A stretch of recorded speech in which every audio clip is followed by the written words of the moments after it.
Hello everyone. जैसा कि आपको फर्स्ट क्लास एनिमल हस्बेंड्री की मिली होगी कल, उसमें बहुत अच्छे बेहतरीन क्वेश्चंस थे विद आंसर। और ये जो क्लास है इसमें भी आपको बहुत अच्छे बेस्ट क्वेश्चंस मिलेंगे, और जो रेगुलर एग्जाम्स में आ रहे हैं या फिर रिपीटेड क्वेश्चंस हैं वो आपको इसमें देखने को मिलेंगे। जो भी पिछले 5 सालों में जेट के एग्ज़ाम्स में पूछे जा रहे हैं वो सभी क्वेश्चंस इसमें हैं।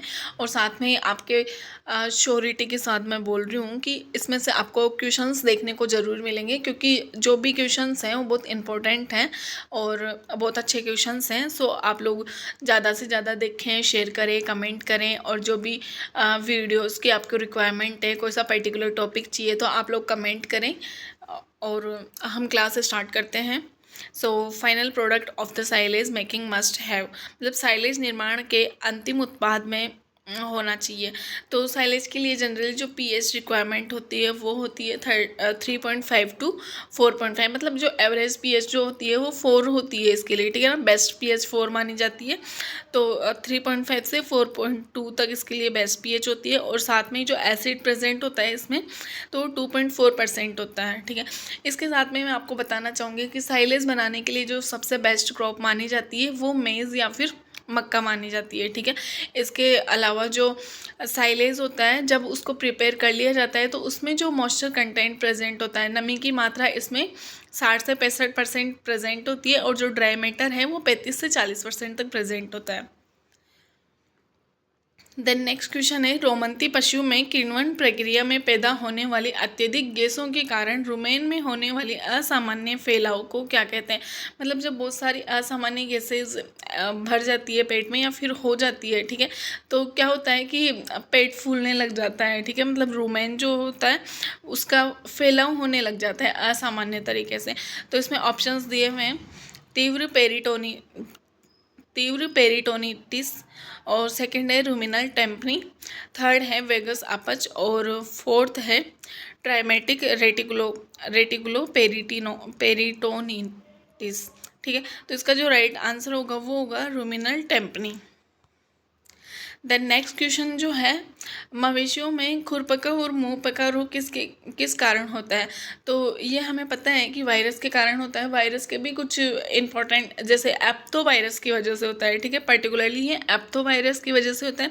एप्थो वायरस के भी कुछ स्पीसीज होती है, जैसे AOC, सेट 1, सेट 2, ये सब स्पीसीज भी इसकी देखने को मिलती है। तो हमारा जो राइट आंसर होगा वो होगा एप्थो वायरस।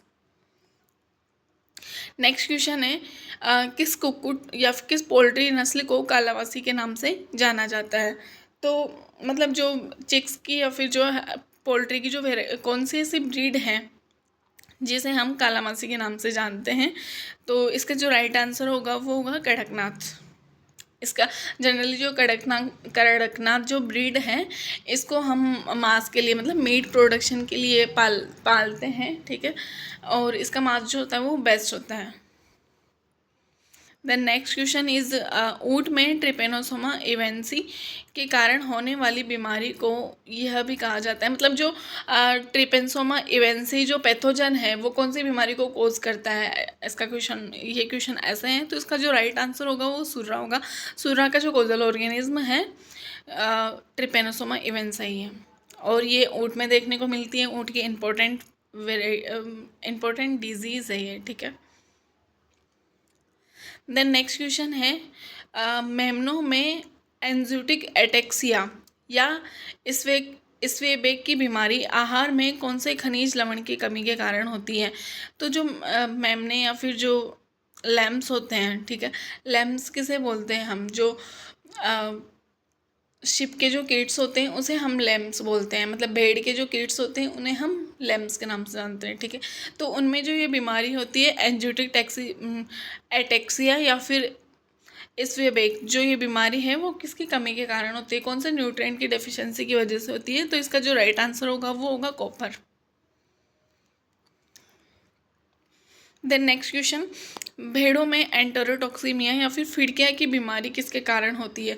देखो जनरली तो ये सभी कैटल्स में देखने को मिलती है, जैसे बफेलो हो गया, काऊ हो गया, गोट और शिप, लेकिन जो ये मेजर डिजीज मतलब मेजरली ये जो कोज होती है ये भेड़ों में कोज होती है, मतलब सबसे ज़्यादा ये भेड़ों में देखने को मिलती है बीमारी, और बहुत खतरनाक है, मतलब हानिकारक है। और ये जो बीमारी है ये जनरली बैक्टीरिया की वजह से कोज होती है। तो इसका जो राइट आंसर होगा, बैक्टीरिया की जो स्पीसीज़ है क्लोस्ट्रीडियम परफिंजेंस की वजह से ये बीमारी होती है। ठीक है, बैसिलस एंथ्रेसिस की वजह से एंथ्रेसिस बीमारी देखने को मिलती है। एंथ्रेक्स जो डिजीज़ होती है वो देखने को मिलती है, जो एक जूनोटिक डिजीज़ भी है, और उसके बहुत सारे अदर नेम्स हैं। हाँ, मैं एक पूरा डिजीज़ से रिगार्डिंग वीडियो आपके लिए जल्दी से लेके आऊँगी, हो सका तो मैं कल ही अपलोड कर दूँगी, तो आप लोग उसे देखना। उसके साथ में आपको उससे रिगार्डिंग जो भी इंपॉर्टेंट MCQs है या फिर जो भी पिछले वाले पेपर्स में आए हुए हैं वो सारे MCQs आपको मिलेंगे उसके साथ में। देन नेक्स्ट क्वेश्चन है, which are the non leguminous fodder commonly fed to cattle. आमतौर पर मवेशियों को खिलाया जाने वाला गैर फलियों वाला चारा कौन सा है। देखो नॉर्मली हम लेग्यूम्स क्रॉप्स तो खिलाते ही हैं, फीड करवाते ही हैं, लेकिन कुछ क्रॉप्स ऐसे होती है जो हम सीरियल क्रॉप्स में से भी लेते हैं। जो सीरियल्स में से हमारा जो इसमें राइट आंसर होगा वो होगा सोरगम और मेज। सोरगम और मेज हम जब ग्रीन रहती है, ठीक है, जब उस हरी अवस्था में रहते हैं, फ्लावरिंग के बाद हम उसको काट के खिला देते हैं मवेशियों को। ठीक है, नेक्स्ट क्वेश्चन है, दूध निकालने की सबसे सर्वोत्तम और वैज्ञानिक विधि कौन सी है। तो इसमें फर्स्ट ऑप्शन है चुटकी या फिर स्ट्रिपिंग विधि। तो ये जो मेथड है ये जनरली ऐसे एनिमल्स के लिए यूज़ में लिया जाता है जिनके जो थन की साइज होती है वो छोटी होती है, तो उनको क्या उनमें दूध निकालने के लिए स्ट्रिपिंग का यूज़ किया जाता है। जो नकलिंग मेथड या फिर अंगूठा दबाकर ये जो विधि है ये एक अपवादजनक मानी जाती है, क्योंकि इससे जब दूध निकालते हैं तो इसमें ज़्यादा अंगूठे का यूज़ होता है। तो इससे क्या होता है कि जो थन होते हैं एनिमल्स के, जो अडर में थन होते हैं, उनमें क्या गांठें पड़ने का ज़्यादा चांस रहते हैं। ठीक है, तो ये जो मेथड है ये एक्सेप्शन मेथड माना जाता है या फिर अपवाद माना जाता है। ठीक है, जबकि जो थर्ड मेथड है फुल हैंड या फिर फिस्टिंग पूर्ण हस्त विधि, तो ये सबसे बेस्ट मेथड होता है पूरे हाथ से दूध निकालने वाला, और इससे अच्छा मतलब ये साइंटिफिक मेथड है। देन नेक्स्ट क्वेश्चन है, भैंस की किस नस्ल के दूध में सर्वाधिक वसा प्रतिशत लगभग 13% तक पाया जाता है। देखो मुर्रा जो है उसमें जनरली 7% तक फैट कंटेंट प्रेजेंट होता है। इसका कलर बिल्कुल जेट ब्लैक मतलब बिल्कुल ब्लैक कलर की होती है, और इसके जो सींग होते हैं वो बिल्कुल जलेबी के आकार के होते हैं। ठीक है, मतलब अंदर की तरफ घूमे हुए रहते हैं। इसके अलावा जो भदौरी होती है इसका जो कलर होता है वो कॉपर कलर होता है, और सबसे ज़्यादा फैट कंटेंट भदौरी के दूध में ही पाया जाता है। जाफराबादी, देन सूरती। सूरती के जो सींग होते हैं वो हर्षाकार आकृति के होते हैं, तो इसका जो राइट आंसर होगा वो है भदौरी।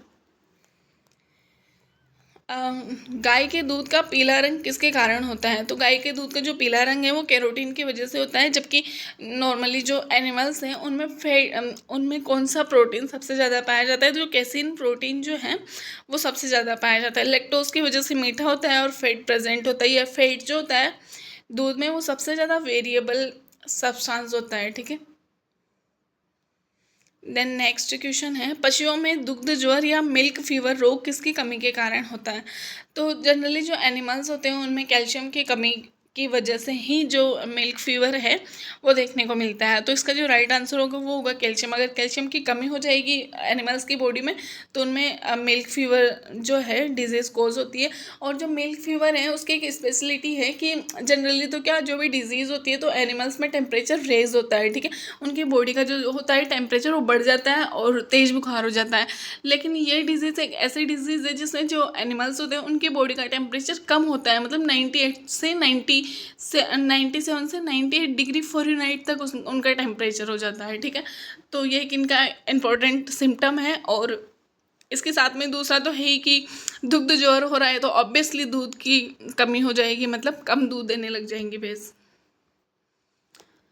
देन नेक्स्ट और लास्ट क्वेश्चन है, how much colostrum should be feed to a newborn calf. नवजात बछड़े को खीस कितनी मात्रा में पिलानी चाहिए। तो जो इसका राइट आंसर होगा, बछड़े के शरीर के वजन का 1/10 भाग। मतलब जो बछड़ा होगा उसके शरीर के वजन के हिसाब से हम उसको खीस पिलाएंगे, ठीक है। तो इसके जो शरीर के वजन का 1/10 भाग हमें उसे देना चाहिए। और इसके साथ में आपको ये भी याद रखना है कि जब नवजात बछड़ा जब जन्म लेता है तो जन्म के उसको आधे घंटे के बाद हम खीस पिला सकते हैं, ठीक है। So thank you. लाइक करें, सब्सक्राइब करें, ज़्यादा से ज़्यादा वीडियो को शेयर करें, देखें आप लोग, और आगे आपको ऐसे ही वीडियो मिलते रहेंगे रेगुलर। Thank you.